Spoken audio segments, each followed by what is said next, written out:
Recently, the Zima OS team rolled out Zima OS version 1.7, which includes a completely revamped App Store, as well as some additional features. And in this video, I'm going to walk through those. More importantly, I'm going to show you how to use my new and improved App Store on Zima OS. So Zima OS went ahead and they've put together their release notes for version 1.7. And if we take a look at it over on zimaspace.com, we can see that they fixed some things, they improved some things around like container logging, container terminal menus, different UI things there. But they deployed a all new, brand new app store. And unfortunately, my old app store quit working. Some of my viewers have noticed that. So the previous videos that I did on running apps on Zima, the links provided in those ceased to work with the 1.7 upgrade. However, I was able to take that app store and convert it over to the new format. So proud to say all of the apps do work. And we're going to walk through how to make that transition after you run the upgrade, how to transition from the old App Store to the new App Store so that everything is working for you guys. So we're going to hop on over. Now, before I talk about how to set up my new custom App Store, I just kind of want to talk about some of the features that they've added. And so if we go into something like Watchtower, as an example, let's say, you can see on the three dots, like settings has been relabeled to manage. We have a notebook now, which we're going to talk about in a minute. This is a really cool feature that I think you guys are going to like a lot. They also have what they had before with the logs and the terminals. Now, if we do something like terminal, that'll bring you into a SSH session right off the bat. Now that one, Watchtower doesn't actually really have an SSH session, but something like Honeygain will. So if we do terminal, you can see we're connected and we can run commands within the container. Super simple, throws us right into it. Similarly, if we wanted to look at some of the logs, so if we come up to like Dozzle and I'll go to logs, this is going to show me the logs, and there is a maximize button that formats it a little better. And if I go to something that has multiple containers within it, so this is Budget Board Server. This is actually a kind of a financial accounting Docker container. I haven't talked about this on the channel before, but this is something that I run to manage my finances. So if we go into this, there are several tabs in here. So we've got a tab for the database, we've got a tab for the server, and we've got a tab for the client. And so this is going to show us the logs for all of kind of those sub apps that make up that broader app. So that is a cool feature. The other thing that's in here is Notebook. So we can come in Notebook and we can put any notes we want that are just for our viewing. And this is a full markdown editor. So if I go to something like Dozzle, go to Notebook, I can do, like if I do the pound symbol and then space, that is like a heading 1. And if I just type Dozzle, and then if I hit this little reading pane, you can see that that's going to render that.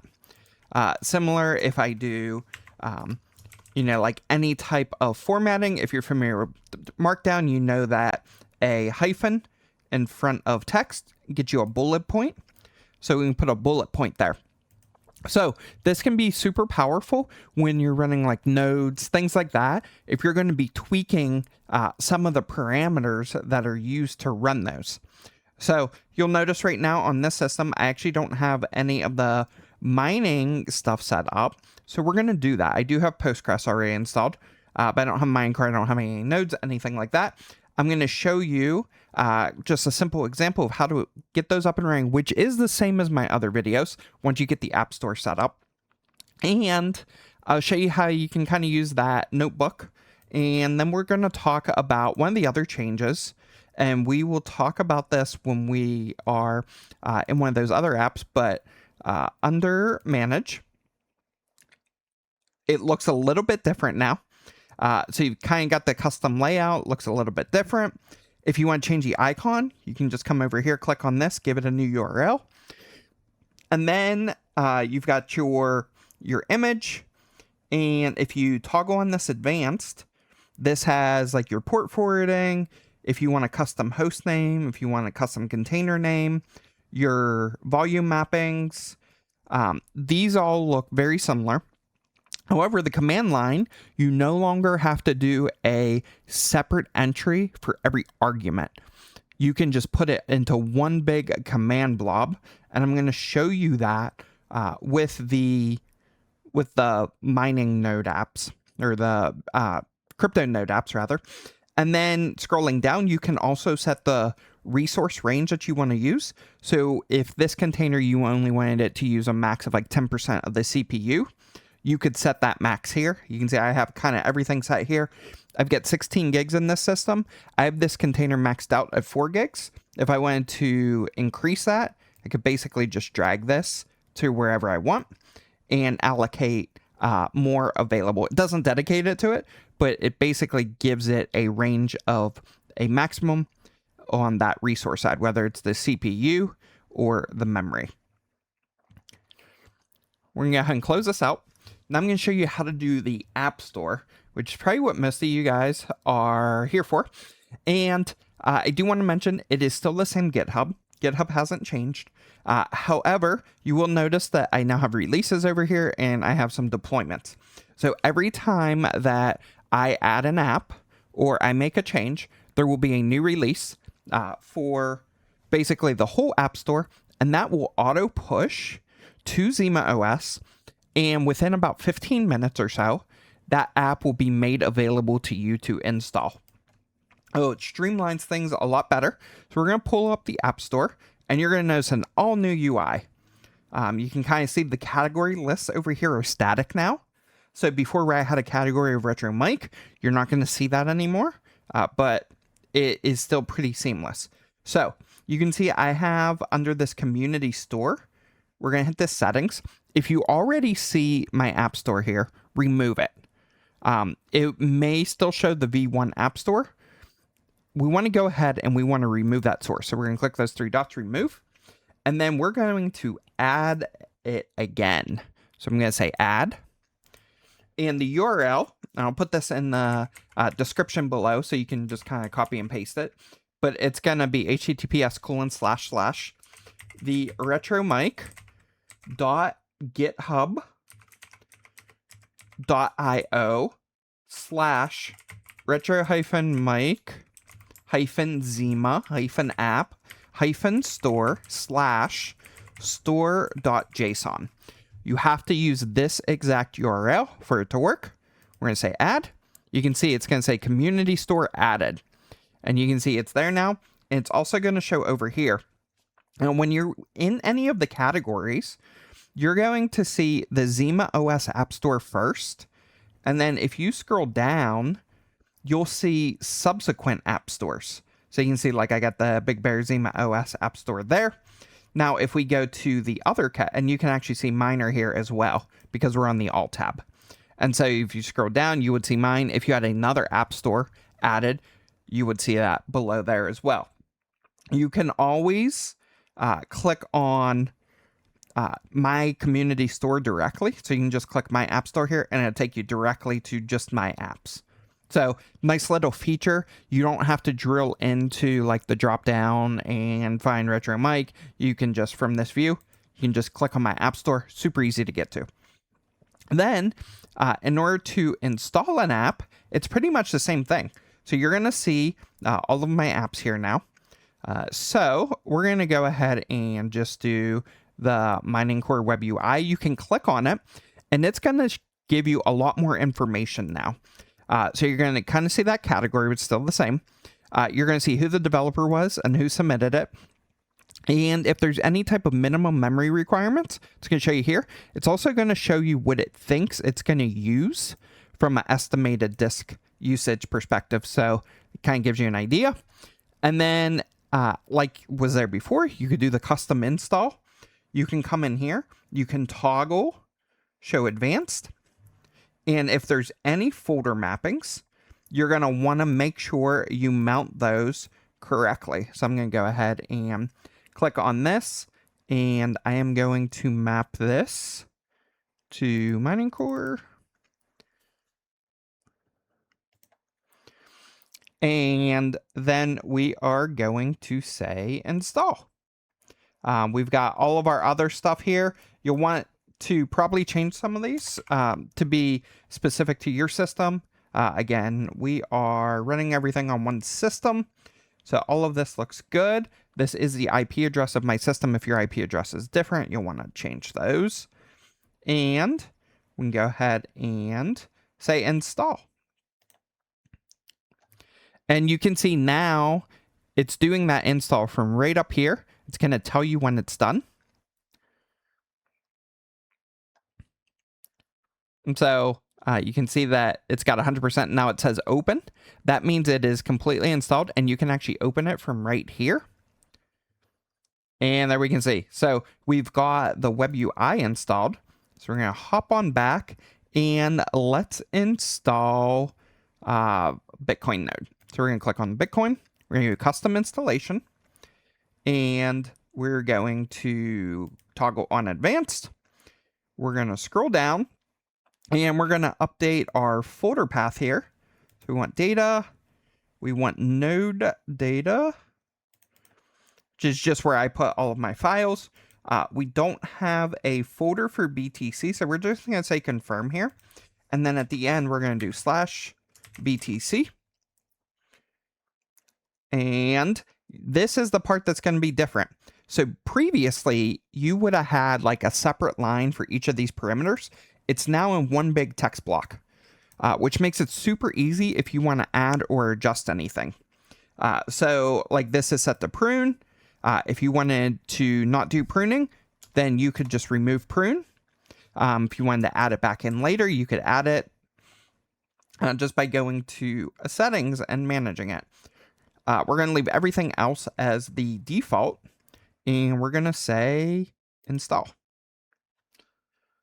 And it's going to tell you it's being installed asynchronously, and we can see that this is basically downloading the image right now, and it will start it up.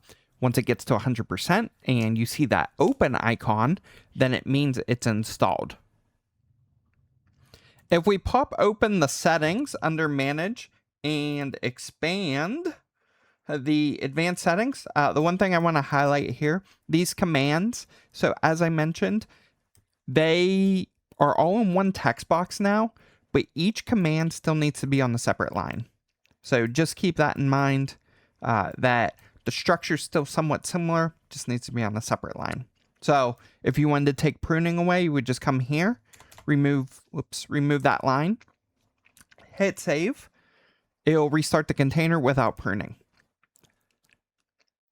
So if we go to settings, we go to logs, and we expand this, we can see that it is syncing the block headers right now. So it is started up. It's starting to sync.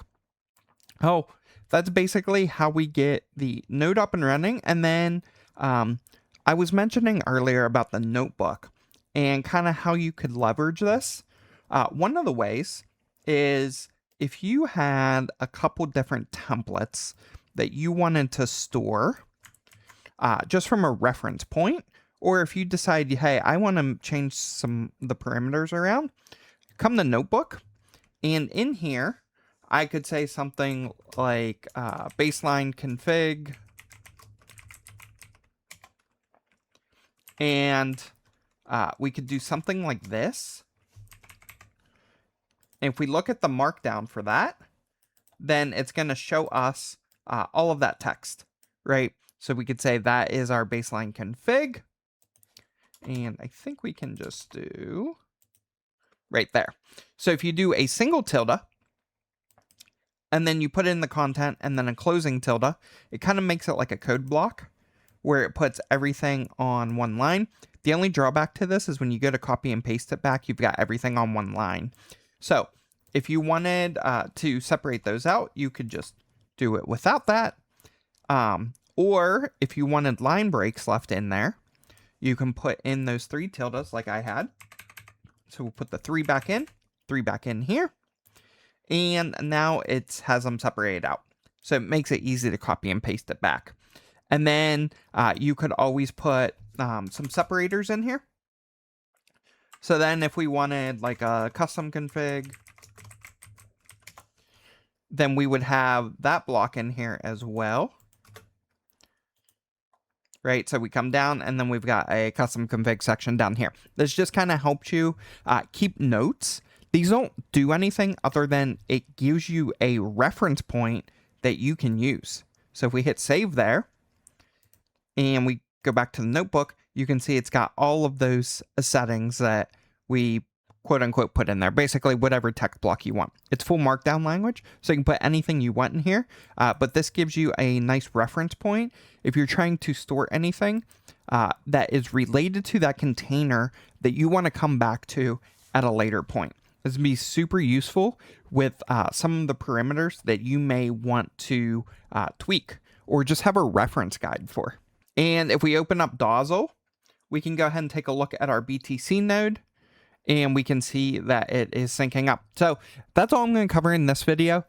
If you want to know how to set up like mining core or the mining pool software, all of that, it is all the same as what it was in my prior videos. So this was just to get you, kind of give you a quick crash course on how the App Store works and how to import my new and improved App Store, my community App Store, into it. And as is the case, all of my apps for Zima OS live in this App Store. Most of these are going to be passive income based apps. Some of them are going to be some home labbing apps.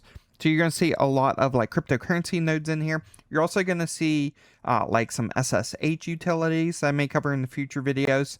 You're going to see things like Repocket, Honeygain, various passive income bandwidth sharing apps. And then obviously homepage, just kind of my go-to home labbing dashboard